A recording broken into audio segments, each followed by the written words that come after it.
Hey you guys, what's up, what's up? Hello, I am back and today I'm talking all about taking action on your goals, dreams, and biggest desires before you are ready. If you have never met my little fur baby Luca, hello, say hello. He is my teacup Morky and he has been with me for the last 2.5, 3 years and I love him to pieces. He works with me every day. So today we're talking all about taking action on your life, on your goals before you fully feel ready.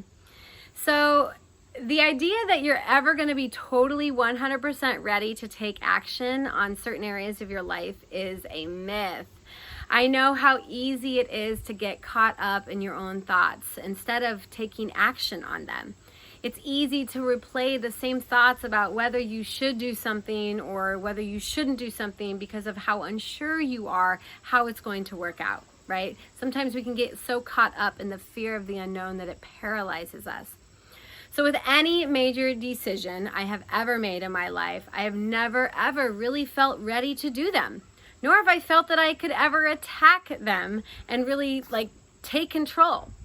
So when we don't feel fully prepared, we start to feel paralyzed and we can feel overwhelmed and we can be stressing out about things that you actually want to do, like things that could make you really happy, but you get so caught up in the how and the why and all of the systems that are going to take place and you just don't even take action and instead you just stay in your stuck state.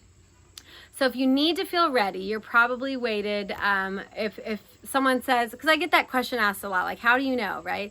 I said, well, if you feel ready, you've waited too long, right? The boat has sailed. And I honestly think it's bullshit that we convince ourselves that we should feel ready before we do anything. I think that that's a line of crap. This only holds us back from taking more action. So instead, we need to be okay with the concept of taking imperfect action and figuring out all the details afterwards. So what does taking imperfect action mean? It just simply means doing something that's a bit scary that you're not fully prepared for.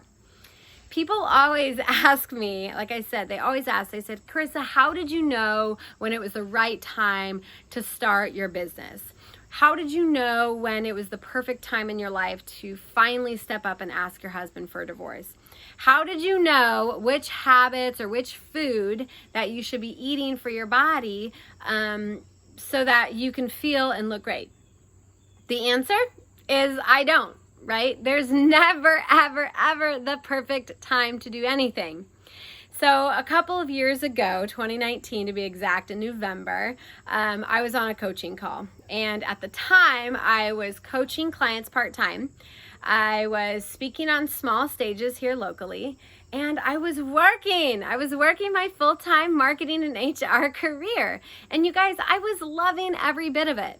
But I also was coming home very stressed out, overwhelmed, burnt out. And I don't even want to talk to the people that I love the most. Okay. So when it came to starting my business, right, I just started. I didn't know what a coach was. I didn't realize that I was already doing what a coach does. Oh, I'm putting Luca to sleep. You see, the original plan for my coaching business was that I was going to get my certifications. I was going to coach part-time, a little bit here and there until I felt really comfortable. And I thought maybe 5 or 6 years down the road, will I leave my corporate job to pursue my passion as a coach? Well, long story short, you cannot stop a train once it started going downhill. Just like when you're making a snowball, you just pack it in and you keep packing and you keep rolling, then all of a sudden it's so big and it gets out of control. That was my business. I was putting my clients on hold so that I could still show up to my everyday job. And that isn't fair to me. It wasn't fair to my clients. It wasn't fair to my job either. So with some coaching advice and my favorite boss babe, Mel Robbins, I decided to make a date, right? I had an action. I said, okay, on this date, I'm going to put in my 2 weeks notice. And I gave myself those 2 weeks, and I waltzed into the owner's office and I gave my notice. You guys, that was the hardest thing for me to do in the last like 10 years, besides walking away from my marriage. Leaving my corporate job, a job that I loved, a job that provided security, was one of the hardest things that I could do.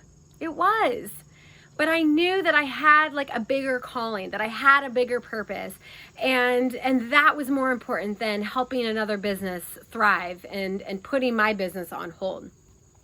So I pushed past the fear, I pushed past the self-doubt, and just like Nike says, I just did it, right? Just do it. So imperfect action is all about just doing it. It means counting down from 5 and just doing the damn thing without having every single detail in place.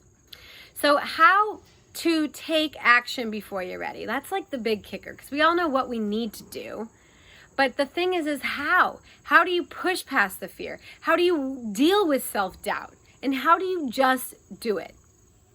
So, of course, the starting, before you're ready principle isn't just for big things like starting a new career, asking your husband for a divorce. It's not just for those big life transitions, but also the small ones. Whether it's starting a project that maybe you've been putting off. Maybe it's shifting bad habits that you've been wanting to change. Maybe it's having a difficult conversation with your partner that you've been meaning to have.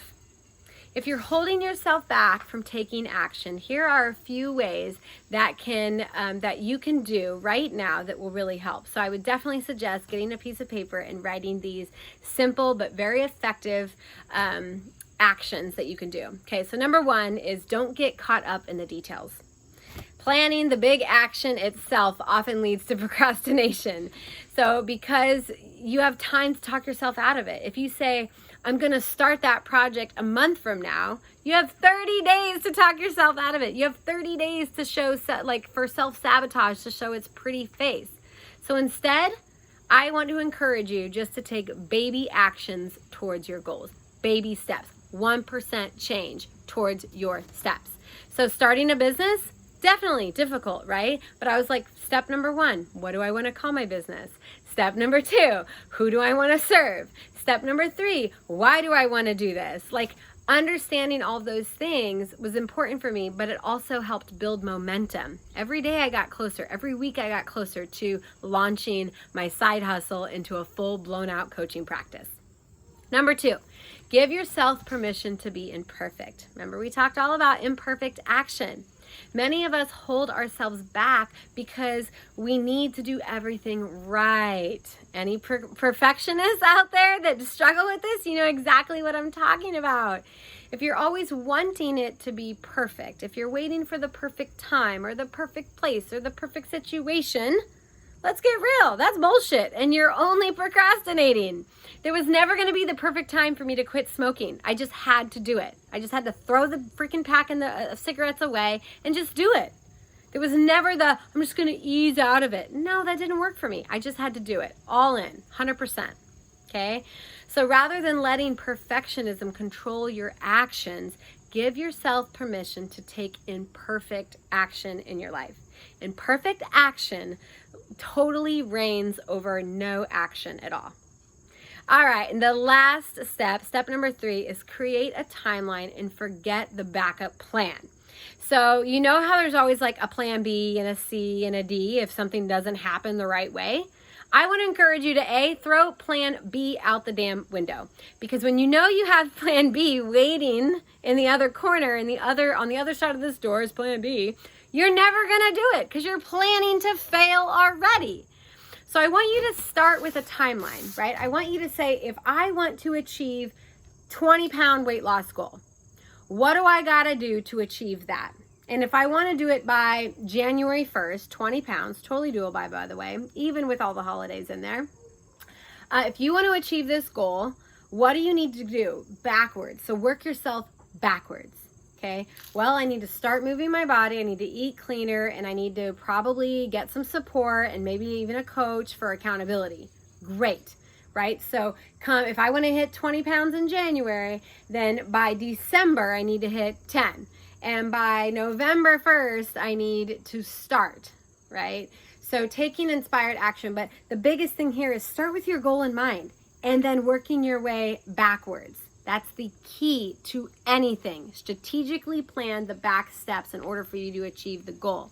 Funny story is, you guys know my boyfriend, he lives in New Mexico, and I always have to fly out of Lubbock, Texas. And so Lubbock, Texas is the same time as Nebraska. Well, New Mexico is not. So we always typically, well, if the plane leaves at 6 and really it's 5, then we need to leave and blah, blah, blah, blah, blah. Well, one day we forgot to plan that extra hour and we were late. Like I was 3 minutes from missing that flight back to Nebraska. So you guys, you always have to start with the end goal in mind and work backwards.